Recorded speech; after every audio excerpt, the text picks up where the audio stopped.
So a few days ago, Sonic Dream Team was announced, which is Sega Hardlight's next big Sonic game. And of course, your boy is fashionably late as always. And really quick, I just want to give my thoughts about the game. The game looks really nice and looks really fun.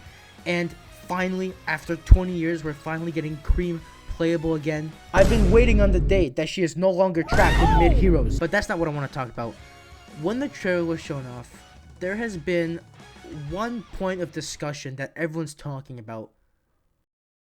Now, I am not defending that whatsoever. I think that making a game exclusive, especially when you're a third-party developer and you want everybody playing your game, I think that's pretty stupid. But I got curious. I wanted to know why they were even doing this in the first place. So in this video, I want to talk about why Sonic Dream Team is going to be an Apple Arcade exclusive.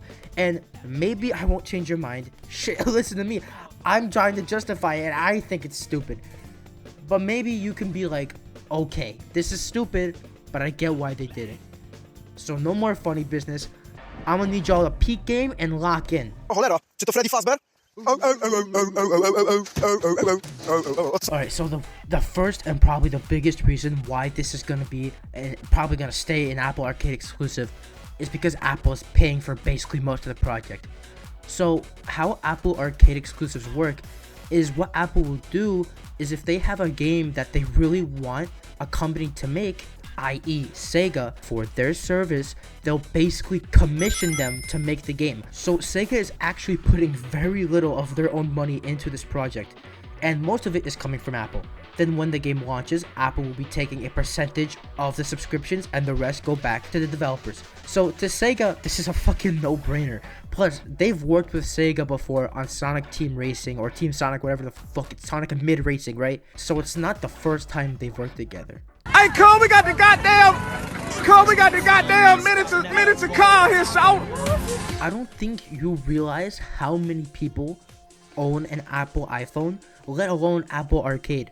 Like, sure, as an outsider, even I thought like maybe a few 100,000 people owned it. But it turns out it's a little bit more than that. It's more like 100 million people, and around 1.46 billion people own iPhones. And if you include other Apple devices, that goes up to 2 billion. And you may be saying, sure, that's a lot of people, but there are 3.3 billion people using Android OS based systems. Well, let's stop and think about that for a second. What people don't realize is that the iPhone is a phone that most people use. All of my relatives have iPhones, all of my nieces and nephews have iPads, nearly all of my friends use iPhones and Apple products like Apple Watches, Macs, iPads, Apple TV. My uncle, who was and still is a big Android user, has an iPhone now because his work uses Apple products for their work. Really think about it. How many people do you actually know use Android instead of iPhone? Well, first of all, they're probably broke. While there are more Android users, Apple devices in general are way more mainstream, have greater mass appeal, and are way more user-friendly compared to Android devices. So if you're Sega and you want to appeal to more people, it starts to make sense. Also, just to add on real quick, iPhones are fucking powerful. Have you seen fucking Resident Evil Village running on that shit? Yeah, I don't see Resident Evil running on Android. Yeah, sometimes we forget that this series is targeted at kids. So when a kid who probably owns an iPad, because let's be real, most kids have iPads nowadays, and they see Sonic, which they probably recognize from watching Sonic Prime or Sonic X on Netflix, or playing Sonic Forces Speed Battle or the classics, which are free, they're probably going to be wanting to play Sonic Dream Team 2. And I know this because my niece is the exact same way.